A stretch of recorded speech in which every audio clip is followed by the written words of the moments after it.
आतंकवाद की तरफ ढकेलते हैं मुल्ला कि देखो देखो मुसलमान खतरे में आ गया, इस्लाम खतरे में आ गया। क्या कोई धर्म इतना कमज़ोर हो सकता है कि किसी भी बात से खतरे में आ जाए? मैं कह रही हूँ एक एक के घर में घुस घुस कर चेकिंग होनी चाहिए, बड़ी संख्या में स्लीपर सेल पकड़े जाएंगे, एक भी आतंकवादी बचेगा नहीं। ये भारत ही है जहाँ अल्पसंख्यक चौड़ा होकर रहता है और हिंदू भाई जो बहुसंख्यक है वो डरा डरा रहता है। देखिए, इन दिनों हर टीवी चैनल्स पर, हर सोशल मीडिया पर पहलगांव ही नज़र आ रहा है और जो कुछ वहाँ हुआ, देश के हर नागरिक का दिल इस वक्त रो रहा है और ये आस लगाए बैठा है कि कब उन लोगों को जो मरे हैं उनको इंसाफ मिलेगा। मेरे साथ अभी शबनम खान जी मौजूद हैं, जो सोशल एक्टिविटीज़ हैं, बेबाक अपनी बात रखती हैं। हालांकि ये मुस्लिम है, लेकिन फिर भी हम इनसे इस विषय पर चर्चा करना चाहते हैं कि आखिर ये सब जो घटना हुई, ये सब क्या है, जिम्मेदार कौन है, क्या कुछ आगे होना चाहिए और कैसे बदला लिया जा सकता है। बहुत स्वागत है शबनम जी आपका। बेहद दुखद है, दर्दनाक है, दिल दहलाने वाली है। आप सोचिए, आप और हम यहाँ खड़े हैं और कोई हमसे आके पूछे आप किस धर्म से हैं और फिर हमें गोली मारे, धर्म पूछकर गोली मारे। इससे ज़्यादा दर्दनाक, वो भी भारत में, और क्या हो सकता है? और फिर उस पर कुछ चंगू मंगू लोग उछल उछल कर ये कहें कि देखिए मोदी जी से पूछिए, इससे पूछिए, उससे पूछिए। उनसे भी तो पूछना पड़ेगा कि जब एक आतंकी घटना घट गई है तो हम सब की क्या जिम्मेदारी है कि हम सब लोग एकजुट हों, हम सब लोग एकजुट होकर उन आतंकियों को आईना दिखाएं कि हम सब इतने ताकतवर हैं कि तुम हमारे साथ कैसी घटना को अंजाम दे दो पर हमारे भारत को कमज़ोर नहीं कर सकते। ये करने की बजाय आप 56 इंच वाले से पूछो वो वहाँ क्यों गए थे, वो ये क्यों हो रहा है, आप दूसरों से पूछते हैं। आपके राज्य में जितने भी आतंकी हमले हुए आपने तो जवाब तक नहीं दिया। कम से कम प्रधानमंत्री मोदी जी अंदर घुस के सर्जिकल स्ट्राइक करके तो मारते हैं। और अब भी हमें इंसाफ की पूरी उम्मीद है एक एक व्यक्ति को भारत के कि हाँ, एक भी आतंकवादी बचेगा नहीं। ये भारत ही है जहाँ अल्पसंख्यक चौड़ा होकर रहता है, ये मैं हमेशा कहती हूँ, और हिंदू भाई जो बहुसंख्यक है वो डरा डरा रहता है। अरे मैंने किसी अल्पसंख्यक को कुछ कह दिया तो मेरी मुसीबत आनी है। जब 80% 20% अभी ओवैसी जी ने कहा कि मुसलमान हैं, हालांकि है ज़्यादा, लेकिन मैं उन्हीं की कही हुई बात को भी मान लूँ, और 80% हिंदू भाई हैं, तो इस भारत में प्यार से मुसलमानों को किसने संजो के रख रखा है? 80% लोगों ने संजो के रख रखा है ना, उन्होंने ही तो सीने से लगा के रख रखा है ना। और आप क्या कर रहे हैं? आप उकसा रहे हैं मुसलमानों को, भड़का रहे हैं मुसलमानों को, हिंदुओं के खिलाफ भड़का रहे हैं, सरकार के खिलाफ भड़का रहे हैं। और इसको छोड़ दीजिए, प्रधानमंत्री नरेंद्र मोदी जी की नफरत में भारत के खिलाफ उकसा रहे हैं आप। आपकी हरकतें इस तरीके की हैं, चाहे भारत कमज़ोर हो जाए, लेकिन वो जो सत्ता की मलाई थी, जो दिन रात चाटते थे और ऐश लिया करते थे, पेट मोटे कर करके मज़े ले रहे थे, ये सो कॉल्ड मुल्ला जो इकट्ठे होते हैं, जिनको आप देख रहे थे तालकटोरा स्टेडियम में भी, जिन्होंने वक्फ की संपत्ति गरीब मुसलमानों तक नहीं जाने दिया कोई फ़ायदा, खुद पेट मोटे कर कर कर बैठे हुए हैं। ओवैसी जी भी उनमें से एक हैं साथ में। सारे आप सिर्फ मुसलमानों का शोषण ही कराने के लिए आए हो। आप मुसलमानों के नेता इसलिए बने हो कि गरीब मुसलमान मरता रहे और पिछड़ता रहे। और 60 साल के आपके कांग्रेस, सारी ज़िंदगी तो मुसलमानों की हितैषी पार्टियां रही हैं, सारी ज़िंदगी तो हर कोई मुसलमानों का हितैषी था। Congress party, Samajwadi party, Bahujan Samaj party. जब आप सारे ही मुसलमानों के हितैषी थे तो सच्चर कमेटी की रिपोर्ट कहाँ से आ गई कि हम दलितों से भी पिछड़े हैं? सवाल किससे बनता है? कांग्रेस पार्टी से पूछिए, मुसलमान क्यों पिछड़ा रह गया इतना? हितैषी पार्टी मुसलमानों की, अब मुसलमान दलितों से भी पिछड़ा है, सच्चर कमेटी की रिपोर्ट कहती है। तो भैया आपसे सवाल ना पूछे कोई। आपने मुसलमानों को बरसों बरस बेवकूफ़ बनाया, बड़ी बड़ी कुर्सियों पे बैठे, आपने एंजॉय किया और मुसलमान को छोड़ दिया पिछड़ा हुआ। आपने मुसलमान को देश की मुख्य धारा से जुड़ना सिखाया ही नहीं। आपने मुसलमान को ये बताया ही नहीं भारत की रोटी खाते हैं, भारत में जन्मे, भारत के अगर आप बाई चॉइस भी रुके थे और भारतीय हो गए तो फिर भारतीय हो गए। फिर आपको भारत की जय हिंद भी बोलना पड़ेगा, वंदे मातरम भी कहना पड़ेगा। आप तो बस यही सिखा रहे हैं कि देखो वंदे मातरम नहीं कहेंगे, देखो देखो हम तो मुसलमान हैं, हम तो भाई दोयम दर्जे के ही रहेंगे, अल्पसंख्यक ही कहना हमें। हम क्यों होते हैं अल्पसंख्यक? हम भारतीय मुसलमान हैं। हम भारत में अगर बाई चॉइस रुके या जैसे भी रुके तो फिर हम तो भारतीय हुए ना। पंचरबाज और पत्थरबाज बनाओगे आम मुसलमान को और अपने बच्चों को पढ़ाओगे फॉरेन कंट्रीज़ में, खुद 4-4 शादियां करके अंग्रेज़ों से करे बैठे हो, अंग्रेज़ से शादी कर रखी है, और दूसरों को 72 हूर मिलेंगी अगर तुमने टेररिज्म फैलाया तो। 4 शादियां कर लो यहाँ फ्री में, ऐसे किसी को भी टारगेट है मुसलमान को बरगलाना। इजी टारगेट इसलिए है जब आप धर्म की बात करने लगते हैं, जब आप किसी को लेकर ही, मैं हमेशा आपके माध्यम से एक चीज़ कहती हूँ, अल्लाह का इस्लाम पढ़ते हैं क्या हम मुल्ला का इस्लाम पढ़ते हैं भाई। हम मुल्ला के इस्लाम पर चल रहे हैं सालों से। मुल्लाओं ने हमें सिखा रखा है कि 4 पत्नी कर लीजिए, 7 पत्नी कर लीजिए, 72 हूर मिलेंगी। कुरान शरीफ में तो ये कॉन्सेप्ट ही नहीं है। आप पढ़ लीजिए कुरान शरीफ, आइए मेरे साथ बैठ कर देखिए। और ये आतंकवाद की तरफ जो ढकेलता है, ये भी मुल्ला का इस्लाम है। आतंकवाद की तरफ ढकेलते हैं मुल्ला कि देखो देखो मुसलमान खतरे में आ गया, इस्लाम खतरे में आ गया। क्या कोई धर्म इतना कमज़ोर हो सकता है कि किसी भी बात से खतरे में आ जाए? धर्म कमज़ोर होते हैं कभी? धर्म को मानने वाला कमज़ोर हो सकता है, धर्म कमज़ोर नहीं होते हैं कि खतरे में आ जाएं। तो मैं बोल रही हूँ इन्होंने शुरू से ही, क्योंकि इन्हें अपनी मोनोपोली चलानी है, इन्हें मुसलमानों पे एक छत्र राज करना है, मुसलमानों की वोट लेके बड़ी बड़ी कुर्सियों पर बैठना है, राजनीतिक रोटियां भी तो सेकनी है ना। तो जब से सत्ता परिवर्तन हुआ है 2014 से, तब से मुसलमानों को एक नई दिशा मिल रही है। भाई कुरान भी पकड़िए, कंप्यूटर भी पकड़िए, अल्पसंख्यक मत समझिए खुद को, आप भी तो भारतीय हो, कंट्रीब्यूशन भी दोगे और सारी सुविधाएं भी लोगे, आगे बढ़ते चलो। इनका क्या था, हम आपको अल्पसंख्यक भी बता के रखेंगे, हम आपको सिर्फ वोट लेकर उतना ही पिछड़ा रखेंगे जितनी हमें ज़रूरत है। वक्फ की संपत्ति से एक मुसलमान गरीब औरत का फ़ायदा बताइए। जब इनको बच्चों को तैयार करते हैं, ये आप और हम जो सालों से देख रहे हैं, इनका क्या तरीका रहता है। अगर ये कहेंगे कि देखो हमें राजनीतिक रोटी सेकनी है, हमें तो मज़ेदार कुर्सियों पर बैठना है, तो क्या कोई बच्चा आतंकवादी बन जाएगा? बताइए आप मुझे, नहीं बनेगा ना, कहेगा चल अपनी राजनीति खुद कर ले। इनका मकसद ही है, देखो देखो मुसलमान परेशान हो गया, देखो देखो मस्जिद में नमाज नहीं पढ़ने दी गई। भाई जब आप मस्जिद से निकलकर पत्थर मारोगे तो वहाँ पर प्रशासन अपना काम करेगा कि नहीं करेगा? सड़क पे नहीं हमें खड़ा होने दिया, क्यों नहीं खड़े हुए आप सड़क पे? इसलिए क्योंकि संभल की जो घटना घटी थी, ऐसी घटना दोबारा ना घटे, इसलिए आपको कहा गया घरों में पढ़ लो अंदर। अपना कुछ नहीं बताएंगे, बस मुसलमान पे अटैक हो रहा है, इस्लाम धर्म पे अटैक हो रहा है।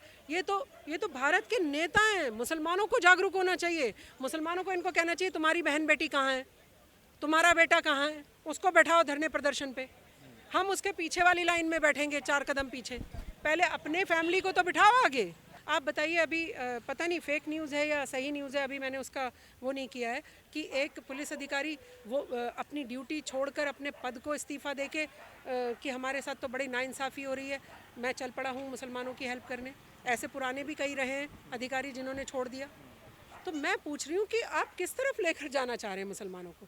भारत की, देश की मुख्यधारा से जोड़ना चाह रहे हैं या उन्हें अलग करके आतंकवाद की तरफ लेकर जाना चाह रहे हैं? किसी पुलिस अधिकारी की, किसी डीएम की, एसएसपी की औकात नहीं है किसी मौलाना की घंटी बजा के पूछे ये वक्फ की संपत्ति पे जिस पे आप बैठे हो इसके बारे में कुछ जानकारी दो। किसी ये वाला संशोधन अच्छा लग रहा था तब तो खूब ताली पीट रहे थे, वाह वाह वाह क्या संशोधन आया। अब जब संशोधन आया कि ये जो वक्फ की संपत्ति है इससे गरीब मुसलमान का फ़ायदा दिया जाएगा, तो आप छाती पीटने लगे। क्यों भाई, ये संशोधन अच्छा नहीं लग रहा? मुसलमान अपलिफ्ट होगा, मुसलमान को स्कूल मिलेगा, मुसलमान को कॉलेज मिलेगा, मुसलमान को अस्पताल मिलेगा, ये वाला संशोधन अच्छा नहीं है? सिर्फ आपके हाथ में पैरोकारी दे रखी थी, वो संशोधन आपको बहुत अच्छा लगता था। मैं बोल रही हूँ इनके हाथ से सब चीज़ें छीन लीजिए। कैसे, वही तो मैं पूछ रहा हूँ। वक्फ में अगर संशोधन किया जाता है तो ये लोग सड़कों पर उतर आते हैं, रुकवा देते हैं इससे, तो ये पॉसिबल है कि इनके मौलवी से छीनी जा सके? मैं आपसे बोल रही हूँ अल्लाह पाक ने तो इनको लिख कर नहीं दे रखा, कोई सर्टिफिकेट लाएं क्या अल्लाह पाक से कि वक्फ का हेड ओवैसी जी ही होंगे, शबनम खान क्यों नहीं हो सकती हैं? किसने कहा? मस्जिद का सारा निरीक्षण परीक्षण मुल्ला ही करेगा। क्यों करेगा भाई? आम आदमी जिसने कुरान शरीफ पढ़ रखा है, जिसे नमाज आती है, जैसे सब कुछ आता है, वो भी संभाल सकता है। लेकिन ये चीज़ आम मुसलमान को समझ में नहीं आती ना। आ रही है, धीरे धीरे आ रही है, इन्होंने समझने नहीं दिया। देखिए समय लगता है परिवर्तन के लिए, परिवर्तन आता ज़रूर है लेकिन समय लगता है। आज जब ये तालकटोरा स्टेडियम में खड़े होकर कह रहे हैं अतीक अहमद हमारा गुंडा, क्या बात कर रहे हैं? आपने अतीक अहमद को पाला था क्या? अरेस्ट कर लेना चाहिए। मैं तो पुलिस से कह रही हूँ अरेस्ट करिए जिसने ये बयान दिया है। हमारा माफिया, हमारा गुंडा, ये हमारे गुंडे को मार रहे हैं, यानी आप गुंडे पालते थे? अरेस्ट करिए ऐसा बयान देने वाले को, वो खुद स्वीकार कर रहा है, कानून की आंख बंद करके देख रहा है। पकड़िए ना उसको, जाकर उसका बयान की कॉपी लीजिए और अरेस्ट कर लीजिए उसको। मैं आपके माध्यम से बोल रही हूँ समय लगेगा, आमूल चूल परिवर्तन की ज़रूरत है। पहले पत्रकार की हिम्मत, औकात नहीं थी मुसलमान से एक सवाल कर ले। आप तो पत्रकार हैं, आप बताइए, क्या 2014 से पहले आप इस्लाम धर्म की आई में भी कुछ पूछने जा सकते थे? पूछ सकते थे आप सवाल? सारे मौलाना छाती चौड़ी करके आपकी ऐसी की तैसी कर देते कि हिम्मत कैसे हुई तेरी इस्लाम धर्म के बारे में कुछ बोलने की या सवाल करने की। इतना दमखम था इनका, सरकारों ने इतना ताकतवर बना रखा था इनको, सिर्फ किस लिए? वोट बैंक के लिए। और हमारे को क्या दिया? सच्चर कमेटी की रिपोर्ट। लो भाई 60 साल हम हितैषी पार्टियां मुसलमानों की हैं, लेकिन तुम ये पकड़ो सच्चर कमेटी की रिपोर्ट, और तुम तो दलितों से भी पिछड़े हुए हो। फिर भी मुसलमान जागरूक नहीं हुआ, फिर भी मुल्ला के इस्लाम के पीछे भागा जा रहा है। तो कहीं ना कहीं हमें भी जागरूक होने की ज़रूरत है। धीरे धीरे जागरूक हो रहा है, और अभी बहुत आमूल चूल परिवर्तन की ज़रूरत है। कोई आतंकी घटना घटती है, सारे मुसलमानों को बाहर आना चाहिए। और ये जिस तरीके की भाषा का इस्तेमाल कर रहे हैं, मुसलमानों को इन्हें दौड़ा दौड़ा के भगाना चाहिए। पहले भाई अपना परिवार बिठाओ प्रदर्शन में, हम नहीं आएंगे प्रदर्शन में। हमारी लड़ाई लड़ना चाहते हो, तुम्हारे परिवारों को बिठाओ। जैसे पहलगांव में भी कुछ मुस्लिम्स जो वहाँ के लोकल हैं वो निकले हैं कैंडल मार्च के लिए, कि वो रियल लगता है? बच्ची आंसू बहाने के लिए नहीं। आपके हिसाब से वो रियल है? नहीं, कौन रियल है अनरियल है ये मैं जज नहीं कर सकती हूँ, लेकिन कम से कम वो बाहर तो आए। उनमें से भी ध्यान रखिए, मैं ये जो कह रही हूँ ना आपको, कि आमूल चूल तरीके से अगर सरकार चाहे और तेज़ी से एक मुहिम चला दे। स्लीपर सेल कहाँ कहाँ छुपे हैं जो ऐसे टेररिस्ट की हेल्प करते हैं, जो ऐसे आतंकवादियों की मदद करते हैं। स्लीपर सेल पे भी तो आपको नज़र रखनी पड़ेगी ना। हालांकि हमारी एजेंसी काम करती रहती हैं, लेकिन और बड़े लेवल पे ज़रूरत है। मैं कह रही हूँ एक एक के घर में घुस घुस कर चेकिंग होनी चाहिए। एक बार चेक करके देखिए, ज़रूर बड़ी संख्या में स्लीपर सेल पकड़े जाएंगे। एक एक की चेकिंग होनी चाहिए, और जो उन्होंने किया है उसका बदला किस तरह से लेना चाहते उसका बदला तो देखिए प्रधानमंत्री जी को बताने की ज़रूरत नहीं है, चाहे सर्जिकल स्ट्राइक करके हो, चाहे और तरीके से हो। और अभी ऐसा 2 आतंकियों को शायद मार भी गिराया गया है, तो उसका उनकी भरपाई कोई नहीं कर पाएगा। जो चले गए हैं उनकी कोई भरपाई नहीं है, लेकिन बदला तो लिया जाएगा। मैं आपके माध्यम से बोल रही हूँ, हमें भी सरकार कहे कि जब भारत की जनता आओ इकट्ठे होकर, घसीटते हुए लाओ थाने में उसे और उसे सज़ा दिलवाओ। हमारी भी जिम्मेदारियाँ हैं कुछ। अच्छा, इस्लाम और मुसलमान, आपको तो अगर पता है कि मेरा बराबर वाला पड़ोसी ख़राब है, बताइए ना पुलिस को। क्योंकि मुसलमान है ये सोचकर बैठे मत रहिए, क्योंकि जब वो बम मारेगा ना तो उनमें से कोई मुसलमान भी मारा जाएगा। इतना तो आपको याद रखना होगा ना। चलिए, आपको हिंदुओं से कोई प्यार नहीं है, मुसलमानों से तो प्यार है ना, तो वहाँ तो मुस्लिम भी मर सकता है। कम से कम यही, मेरा देश सुरक्षित रहे, इसी नाते काम कर लो। अरे छोड़ो इन चंगू मंगू नेताओं की उंगलियां। अब कब तक इनकी उंगलियां पकड़ के टायरबाज, पंचरबाज, पत्थरबाज, आतंकवादी यही कहलवाते रहोगे खुद को? अरे सीना चौड़ा करो, निकल पड़ो। हम भारतीय मुसलमान हैं, हमें ज़रूरत नहीं है ऐसे नेताओं की, हमें इन मुल्लाओं की भी ज़रूरत नहीं है। नहीं चाहिए ऐसे मुल्ला हमें, जो हमें सिर्फ वक्फ बोर्ड, मैं भारत माता की जय नहीं बोलूँगा। किस में फंसाया मुसलमान को, आप बताइए। आज आप मुसलमान से बात करने खड़े होगे, औरत, पूरा इस्लाम की जितनी बात करोगे वह औरत पे टिकी रहेगी इनकी। सुन, 4 शादी, 72 हूर, और भाई मेरा इस्लाम धर्म को खतरा, मैं वंदे मातरम नहीं बोलूँगा। भाई भारत की रोटी खाओगे, भारत माता की जय नहीं बोलोगे। क्यों नहीं बोलोगे? गर्व से कहो भारत माता की जय, गर्व से कहो वंदे मातरम। कहीं इस्लाम धर्म में नहीं लिखा कि आप वंदे मातरम नहीं बोल सकते, कहीं इस्लाम धर्म में नहीं लिखा कि भारत माता की जय बोलने पर आप मुसलमान नहीं रहोगे। ये मुल्ला का इस्लाम है, मुल्ला का इस्लाम। इसको नकार दो बिल्कुल, भगाओ इन्हें मार मार के। खबरदार अगर तुमने हमें उल्टी सीधी बात आप बताई। जिस बेबाकी से अपनी बात रखती हैं, आपको कभी कुछ धमकियां या कुछ ऐसा? बहुत घटना घट चुकी हैं, लेकिन क्या अपने देश के लिए शहीद नहीं हो सकते? क्योंकि इस्लाम में तो औरतों को इतनी भी आज़ादी नहीं है कि वो खुल के बोल सके।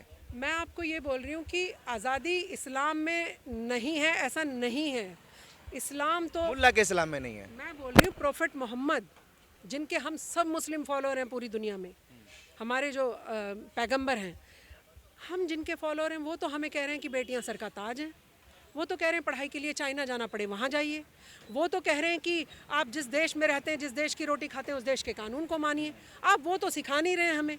आप सिखा रहे हैं बस मैं वक्फ, वंदे मातरम नहीं बोलूँगा, क्योंकि मुसलमानों को आपको साइड में रख के राजनीतिक रोटियां सेकनी है और उनके ऊपर मलाईदार कुर्सियों पे खुद बैठ के मलाई चाटनी है। मुसलमान पढ़ा रहे 2ym दर्जे में, ना पढ़े मुसलमान बेटियां, पढ़ी रहे मुसलमान बेटियां धक्के खाती हुई। 3 तलाक हलाला से जब बंद कराया ना, इनकी बड़ी दुकान बंद हुई है। इस्लाम पर अगर चर्चा करें तो बहुत लंबी हो सकता है, लेकिन अभी जैसे कोई गृह मंत्री पहली बार ऐसा हुआ है कि तुरंत एक्शन लिया और तुरंत मौके पर पहुंचे हों, जैसे अमित शाह जी पहुंचे हैं, इसको किस नज़र से देख रही हैं आप? नहीं, ये होना चाहिए। जब आपका प्रधानमंत्री जी भी जैसे ही उतरे एयरपोर्ट पे उन्होंने भी तुरंत मीटिंग ली है। इससे जो हमारी सेना है, जो हम जैसे लोग हैं, जो भारतीय लोग हैं, उनके दिल में एक ताकत आती है कि नहीं, हमारी सरकार एक्शन में है, हमारी सरकार उनको नेस्त नाबूद करके ही दम लेगी। ये हमारी ताकत बताता है कि हमारा गृह मंत्री तुरंत वहाँ पर है। कपड़े बदलने के लिए नहीं गया है कि मैं कपड़े बदलूंगा तब जाके देखूंगा कि टेररिस्ट हमला हुआ था या नहीं हुआ था। सफ़ेद पहन के जाने कि ग्रे पहन कर जाने, ये भी ध्यान रख के जाएंगे गृह मंत्री। शामत आने वाली है जिन्होंने एक कुकृत्य किया है और पाकिस्तान की नेस्त नाबूद होने वाले हैं, नेस्त नाबूद। नेस्तनाबूद। बहुत शुक्रिया।